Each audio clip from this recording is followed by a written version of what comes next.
بسم الله الرحمن الرحيم. الحمد لله رب العالمين، والصلاة والسلام على خير خلق الله محمد وعلى آله وأصحابه الكرام وتابعيهم بإحسان إلى يوم الدين. ربنا أرنا الحق حقا وارزقنا اتباعه، وأرنا الباطل باطلا وارزقنا اجتنابه. ربنا آتنا في الدنيا حسنة وفي الآخرة حسنة وقنا عذاب النار. برزان خوشويستانم كتابي نيابي مختصر منهاج القاصدين يكيك لكتاب زور نيابة كان كأما عمرك لخزمتين قيشتون تبشي كوتاو أخير كأنبشا إمامي غزالي داينا و بشي منجياد واتا اوشتاني رزقارد أكنو أدقين تلاي خو منجين بوتو زورشت من باس كردو لوشتاني كإنسان رزقار أكا توبة كردن، زهد كردن، صبر كردن، شكر كردن، محبة وشوق بولاي خوا خوشويستي خوا جل جلاله لقد أو شوقي لناخي إنسان دروس بيبو قيشتن بخوا لوا وستاين وبدريجي باسمان كرك محبتي خوا چونا وچون إنسان مسلمان خواي خوش به و بچون شوق لدل يا دروس أبي بولاي خوا وقيشتن بخوا جل جلاله. أمرو رحمتي خوا لإمام غزالي به باسي أومن بو أكا آيا خوا جل جلاله هيج عبد لعبد كان خوشه هيج كسيق لعبد كان أبتا محبوبي خوا جل جلاله أفرمي محبتي خوا بو عبد زورو ولا قرآن ثابته ولا سنة بيغمريانا صلى الله عليه وآله وسلم ثابته. خوا جل جلاله لقرآن باسي كردو إن الله يحب التوابين ويحب المتطهرين. خوا توبكاراني خوشوه أو كساني خوان باق رائقرن لدزنوجيانا لغسليانا لجلوبريانا خوا جل جلاله خوشي أون كوابو خوا جل جلاله حبي هي محبتي هي بو عبد أي أو كسيك أتوي بزاني آيا خوا توي خوشوه يانا بزانة تو توبكاري أجر توبكاري خوا توي خوشوه أجر لو كساني خود زور بباشي باكج أكيد خوا جل جلاله توي خوشوه. ديان رواياتها توكا باسي محبتي خوا أكابو عبد كان الشاب التائب حبيب الله قنجك التوبأك لقنجي أقرته ولا إخوة خوشويستي خوا جل جلاله. حبي خوا بو عبد مهرباني خوا دابزين بوسر عبد صفتي كي زور قوري أقل إنسان دزقيري بي خوا جل جلاله هرباسي حبي خويك لقرآن إن الله يحب الذين يقاتلون في سبيله صفا كأنهم بنيان مرصوص. خوا جل جلاله كامي طبعا جهاد بليك زور برز الإسلام خوا جل جلاله كام زور لمجاهدين ومقاتلين خوشن أو مجاهد ومقاتلين لبينيك اختلاف يعني هي ومقام قول لبينيانا لا.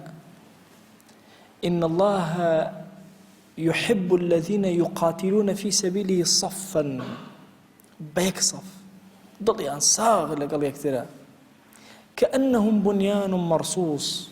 شون آود ديواريكي جوان ركت شون دروس كراوة آود واستاون برامبر بدجمنيان اختلافاتي خوان فرداو. أم آياتا حكمتي كي زور قوريتي بخوا مسلمانان هتا نقنا أو آستي محبتيان بو يكتري بوشي وازبه قد ناقن بهيج يعني ام اگه تصور كاين نزيكي 40 ساله بزوتنەوە جیهادیەکان کاریان کردووە ئیشیان کردووە چۆن بزوتنەوە ئیسلاحیەکان کاری خۆیان کردووە ئەوش کاری خۆیان کردووە لەو ئەچێت تەتەوری ئەفکاریان تەتەوری ئەسلحەیان تەتەوری تەنزیمیان زۆر شتیان کردبێ بەڵام لە هیچیانە ناجح نەبوون هەتا ئەمڕۆژ. جاران زۆر باسی ئەومان ئەکرد کە حرەکاتی ئیسلاحی ناجح نین هەوڵ ئەدان ئەگەنە سەر سوڵتەش و لاشیان ئەبن حركاتي جهاديش أجن سر سلطة ولاشيان أبن. هوكاركي شيء هوكاركي أم اختلافي لبين يكتره. بيركنا وصلاح الدين أيوبي صوفية أشعرية شافعية کەس لە زمانی خۆیان کە جیهادی ئەلانەکە هەموو مسلمانان لەگەڵیان کەس ناڵێ وەڵام من ئەشعری نیم لەگەڵیان نابم مادام ئەو ئەشعریە عەقیدەی خەلەلی تێیە ئەوی تر بڵێ وەڵا لەبەرەوەی سۆفیە و من سەلەفیم لەگەڵیان نابم و ئەوی تر بڵێ وەڵام من حەنەفیم و ئەو شافعیە و هەمووان پێکەوە لە پشت کەسێکەوە خوا نەسڕەتی دانێ قودسیان ڕزگار کردەوە بۆ جاری دووهەم ئازادیان کردەوە ئەمڕۆ مسلمانان بۆچی ئاوا گیرۆدن هیچیان پێ ناکرێت تەمەن ئێمە ئەزانین هەموو جیهان دووشت ئەیبا بەڕێوە هێزی اقتصاد لەگەڵ هێزی عسکەرتاریەت بەغێری ئەم دوانە نییە ئەوەی اقتصادی بەقووەت بێ لەوە ئەچێ هێزێک بەرامبەری بێ بڕێ پارەی بدات و هێزەکە بگەڕێتەوە یان بەردەوام هەوڵ بدات چەک و تاقەمەنی بکڕێ یا وڵاتی لە دژی وڵاتێکی تر بەکاربێنێ ڕزگاری ئەبێ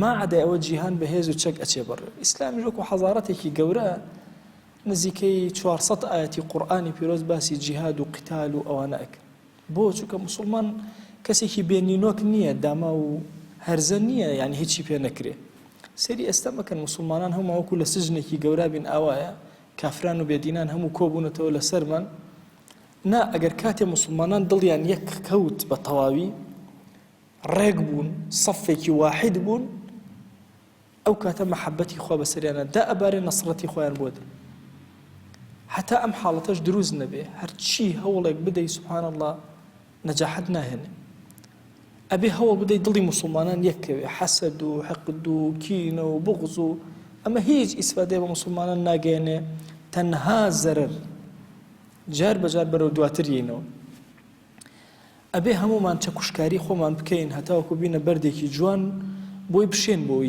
دیواری ئومەتی ئیسلامی لەسەر ئێمە بنیاد بنرێ ئەگەر چەکوشکاری خۆمان نەکەین خۆمان ڕێک نەکەینەوە لەگەڵ بەرنامەی خوایە بە هیچ شێوازەی نەسڕەتی خوا لەسەر دەستی ئێمە نایە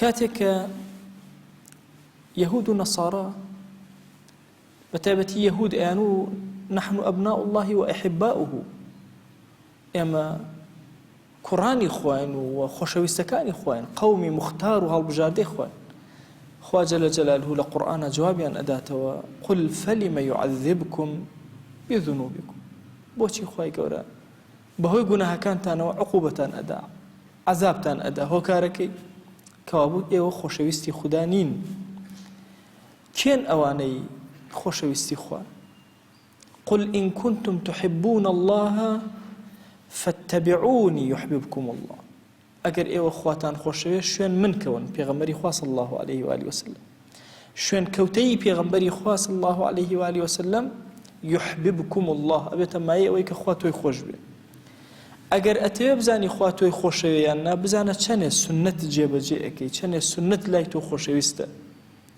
چەنێ خۆت ماندوو ئەەکەی لەگەڵ سنەتەکانە زۆر ئاساییە بەلامەوە ذیکرەکان نەخوێنم نوێژە سنتەکان نەکەم تاعەتەکان نەکەم ئایا ئاوا سنەتەکان بەلا منەوە سووکن لە دڵما بچووکن یان سنت بەلامەوە زۆر مقەدەسە چەندێک سنت تەقدیسی لە دڵی تۆیە زیاتر بێ ئەوەندە تۆ خۆشەویستی زیاتری ڕەب العالەمینی عولەما بەم ئاەتیان فەرمووە ئاەتی محنە ئاەتی تاقیکردنەوە ئاەتی ناڕەحەتی چونکە خوا جەل جەلالهو محبەتی خۆی ڕەبط کرد بە شوێنکەوتەی پێغەمبەری خوا صلی الله عليه و آله وسلم یعنی هیچ مەجالێکی نەهێشتەوە مادام ئەتەوێ خوا تۆی خۆش بێ یەکێک بی لەوانەی کە محبی خوابی ئەبێ شوێن سنەتی ڕەسوڵ الله صلی الله عليه و آله وسلم بکەیت ڕوایەتە صحیحە مەشهورەکەشمان هەیە کە ئەفەرمێ عەبد هیچ شتێک بە ئەندازی فەرزەکان نزیکە ناکاتەوە لە خوا فەرزەکان زۆر نزیکە ئەخاتەوە لە خوا جەل جەلالهو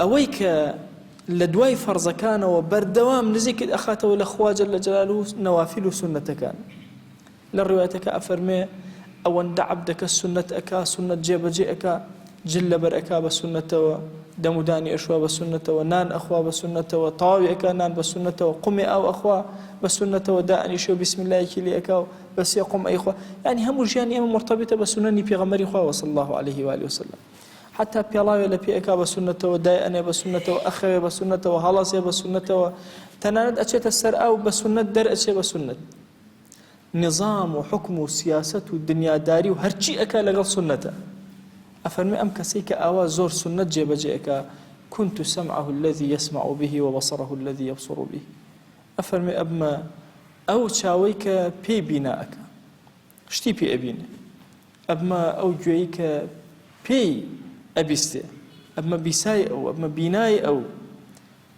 دێ وەڵاهی ئینسان لە ڕوتبەی ویلایەتە بێ بە وەلی خوا جەل جەلالوهو بەس بە سونەت ئەبێتە وەلی خوا، ئەبێ سونەتی زۆر جێبەجێکە تەبێتە محبی خوا.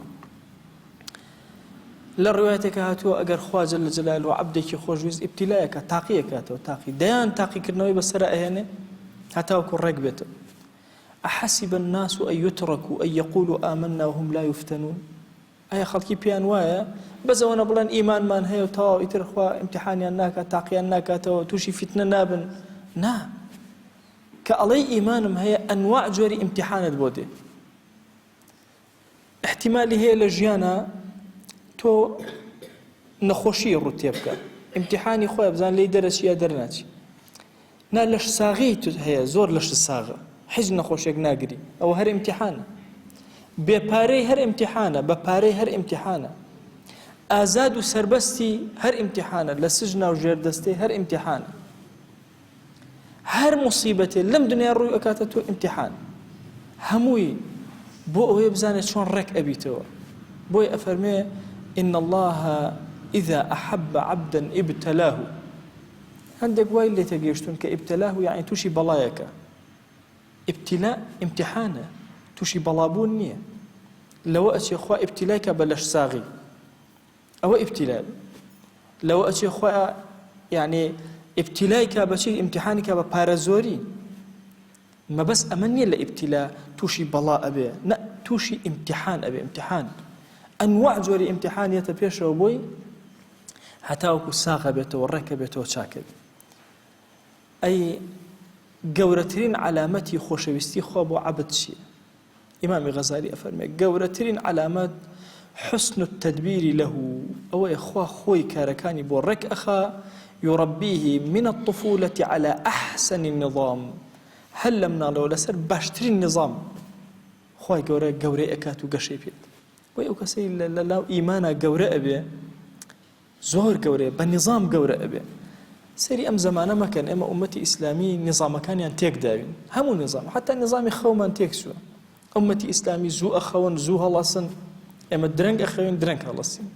ئومەتی ئیسلامی شەو زیندەن، ئێمە شەو خەوتین، یان هەندێک جار شەو زیندەن بەلای شتی خراپەوە.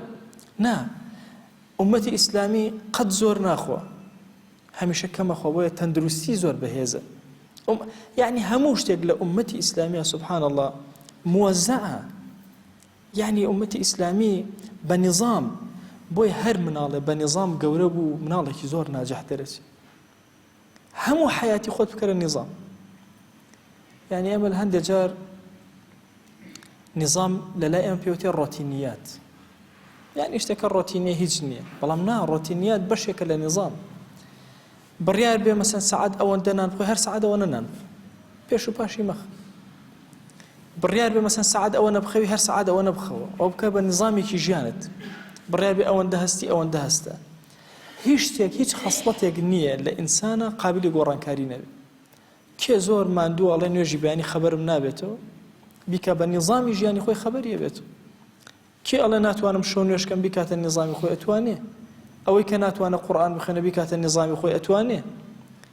بۆیە خوا جەل جەلالوهو هەندێک کەس بە خالصی تربیەت ئەکا لەسەر باشترین نظام لە حیاتە.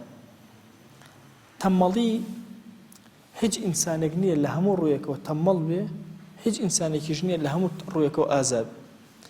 کەسی وامان هەیە تەمەڵە لەوە ئەچێ سەری بڕی تاقەتی نەبێت جێگەکەی خۆی ڕاخایە هەڵیگرێ، بەڵام لەوە ئەچێ خواردنی هەزار کەسە بۆ حازرکە. لەوانە تەمەڵە، لەوانە ئازایە.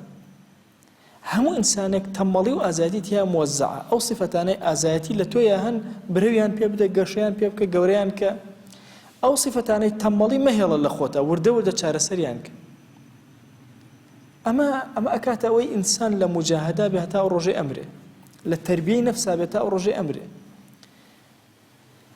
زۆر ئینسان هەن، زۆر بەتایبەتی لە پیاوانە، زۆر پیاو هەن کامڵ بوون. لەناو ئافرەتانە هەر چوار کامیلە هەبوون. ئەفەرمێ ما كمل من النساء إلا 4 وكمل من الرجال كثير. زۆر کەس هەیە کامڵ بووە، حیاتی خۆی تەنظیم کردووە. ئێمە ئەبینین پیاوانێکی وەکو ئیمامی نەوەوی سێرەکە حیاتی خۆی تەنزیم کردو ئەو هەموو بەرهەمەی داوە. ئێستش خەڵکێک کە نظامی حیاتی خۆی بە نظام ئەچێ بەڕێوە هەموو بەردەوام بەرهەم ئەدا، چونکە ئەزانێت چی ئەکا، ئەهدافی خۆی دۆزیوەتەوە، ئەزانێت گرنگی بە چ شتێک ئەدا، هەنگاو بەرەو کوێ ئەنێ. بۆیە عەزیزانم مەسئلەی علامەتێکی زۆر گەورە بۆ مەحەبەتی خوا ئەوەیە تۆ ژیان بە نظام بکەیت. کە تۆ ژیان بە نظام کرد، هەنگاوێ بە نظام کە خوا بەرەو پیرت دێ، هەنگاوێ بڕۆ بەرەو پیرت دێ، تۆ بڕۆ ئەو بە هەڕوەلە بەرەو پیرت دێ. ئەفەرمێ و علامەتی ئەوە کە ئیمان لە مناڵیە لە دڵا چەسپی، ئەوە نیشانەوەی خوا تۆی خۆشەوێت، تۆی هەڵبژاردوە لەناو ئینسانیەتە کە ئیمانی لە دڵتا تەسبیت کردووە. چەند کەس هەیە لە ئێمە جوانتر، لە ئێمە ئازاتر، لە ئێمە دەوڵەمەندتر، عالمتر، عاقڵتر، شەهادەدارتر، ئیمان لە دڵیان نەنووسراوە. بەتایبەتی لە مناڵیەوە کە ئینسان لە ناو عائیلەیەکی جوانی موسڵمانە پەروەردە ئەبێ، دینداری، خواناسی، عەبدایەتی ئەزانێت چی ئەکا، چاوی ئەکرێتەوە، ئەمە فەضیلەتێکی زۆر زۆر گەورەیە. وەڵڵا ئینسان هەستی پێ ناکا هەتاوەکو ئەم نعمەتە جوانی لە دەست دەرنەچێ. چەند شیرینە ئینسان هەل لە مناڵیەوە خەریکی ذیکر و ئەوراد و تاعات بێ. چەند شیرینە. جارێکیان پیاوێکی پیر لە مزگەوتی شێخ عەزەدین ئەو کاتە لە قاتی سەرەوە نوێژمان نەکرد، بە قادرمەکانە سەرەکەوت زۆر کات مانوو ئەبوو، لە نیوەی قادرمەکانە بڕێ دانیشت، لە نیوەی دووەمە هەم دانی بە سێ قۆناغی اینجا ئاگەیشتە سەرەوە. زۆر مانوو ئەبوو، هەندێک جار ئەم بینی سەعاتی ئەمە بۆ نوێژ لە حیبەتی قادرمەکان فەقیرە ئەهات، هەتا سەر ئەکەوت و ئەهات. جارە پرسیارم لێ کرد، حاجی تۆ بەچی زۆر دڵخۆشی؟ وتیم ئەوسا چۆن دڵخۆش نەبوو؟ بەخوا کە مناڵ بووم بەبیرم نایە عمرم چەند بوو، ئەوەنە مناڵ بووم بە حاڵشتم بیری، هەتا ئێستا نوێژی بەیانیم نەکردو لە ڕووناکیە، ئیلا لە تاریکیە کردوم. زانین ئەم کەلیمە چەند گەورەیە لای ئەم کەسە، ئەگاتەوە لای خوا بەچی؟ خوایە من ئەم عەبدەم نوێژێکی بەیانی نەبووە لە ڕووناکیە کردوتم، هەمووی لە تاریکیە، مناڵ بووم بچووک بووم لەسەر ئەمە پەروەردە بوو. ئەمە علامەتی حبی خوایە بۆ عەبدە. ئەفەرمێ هەندێک جار ئینسان خوا عەقڵی منەوەر ئەکات، عەقڵی ئەکاتەوە، ئەوە نیشانەی مەحەبەتی خوایە. هەرچی شتێک کە ئەزانێ لە خوای نزیک ئەکاتەوە ئەیکا جێبەجێ ئەکا، هەرچی شتێک لە خوای دوورە خاتەوە ئەچێ لێی دوورەکەوێتەوە. هەندێک جار خوا خۆی سەرپەرشتی کارەکانی ئەکا، کارەکانی بۆ سەهل ئەکا، لە بەردەم هیچ مەخلوقێکە ذەلیل نابێ. اینجا ظاهر و باڵتنی خوا ڕێک ئەکاتەوە، هەمەکەی ئەکاتە یەک هەم، بەس تەنها مەحەبەتی خوای ئەبێ.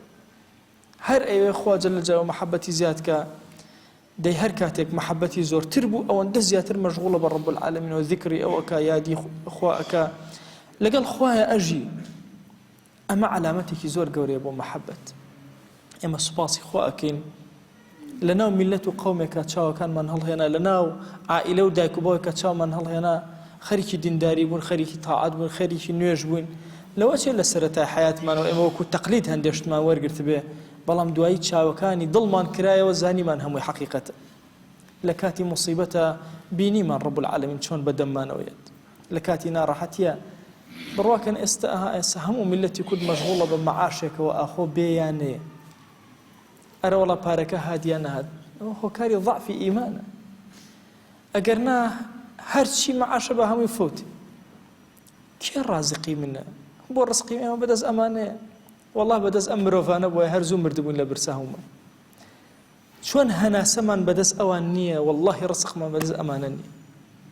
ئەم گەندەڵ و مەندەڵە پارە ئەدزن چی ئەکەنەوە ئەکەن، وا تەسەوور نەکەن سەیتەرەیەکیان هەیە بەسەر ئێمە. وەڵڵاهی ئینسانی ئیماندار تەنها چاوی سەرەوە ئەبینێ، ئەڵڵا ئەبینێ.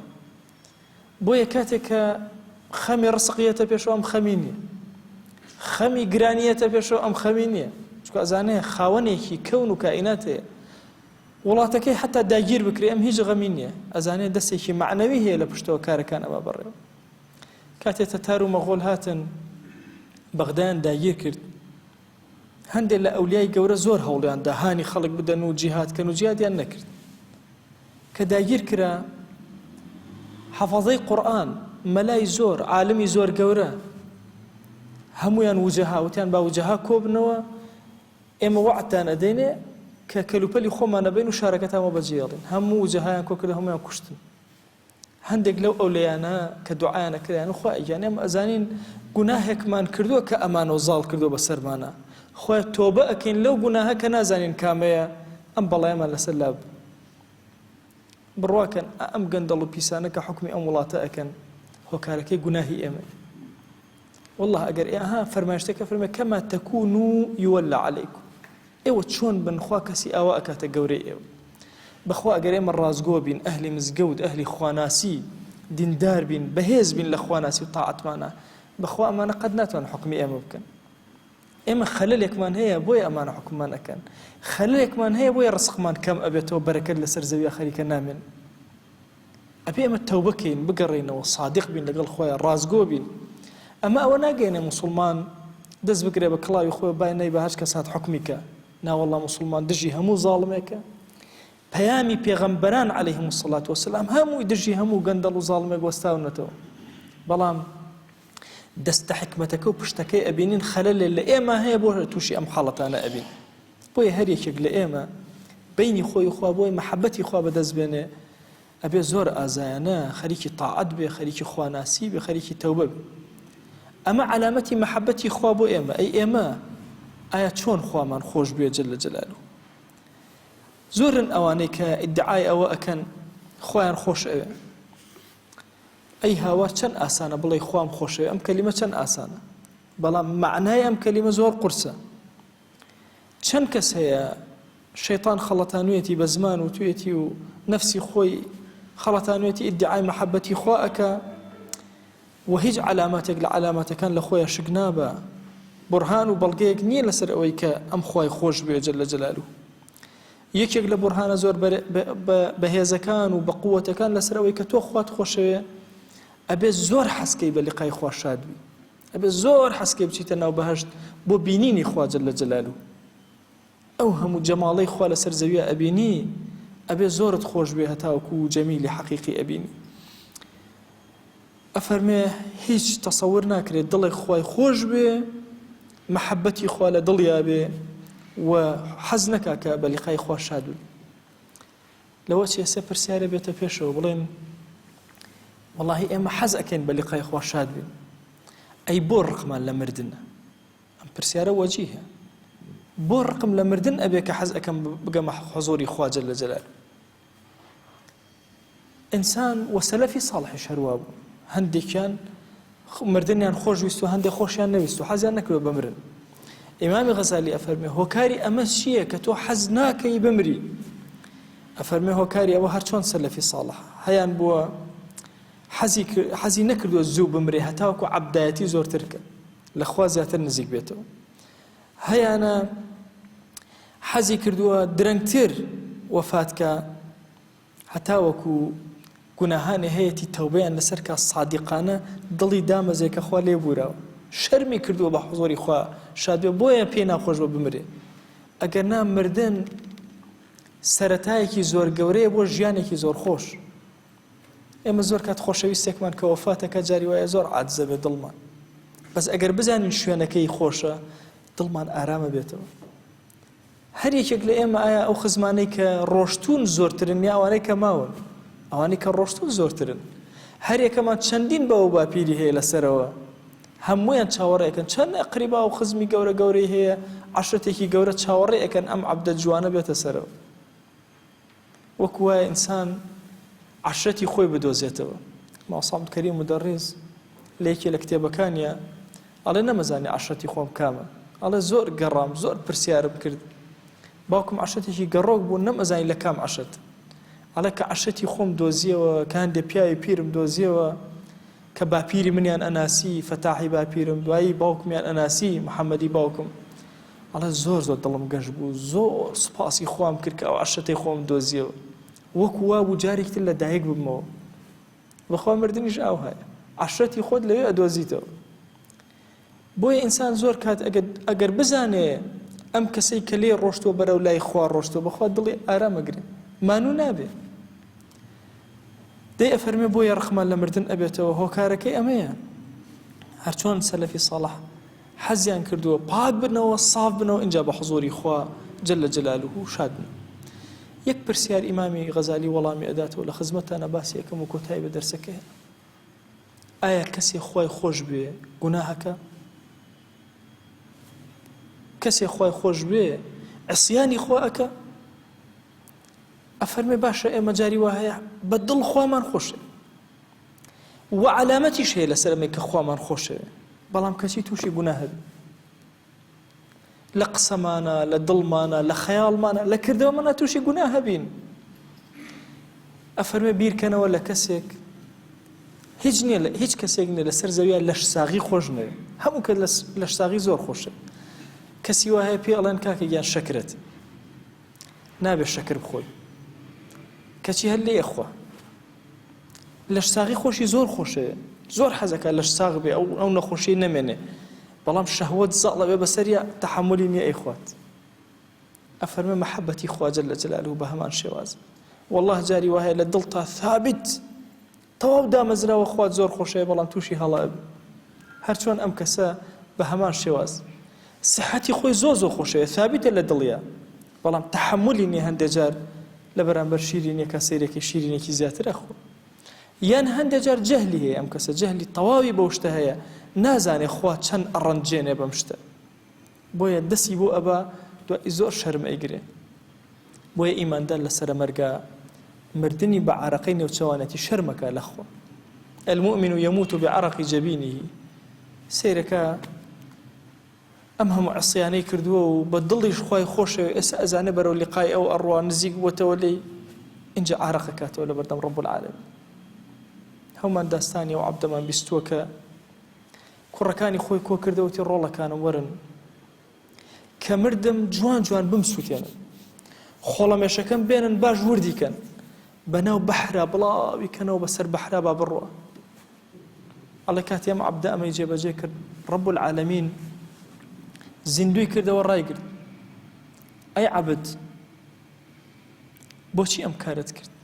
بەخوا پەروەردگارە تۆ ئەزانی من زۆر شەرمەندم، گوناهەم زۆر زۆر بوو، بەخوا شەرمم کرد بە لیقای تۆ شادمەوە، وتم بەشکم نەجاتم بێ پەرت و بڵاو بم بە لیقای تۆ شاد نەبم. فەرمادەم ئەم شەرمەت کرد ئەی عەبد وا لە گوناهەکانت بوورە.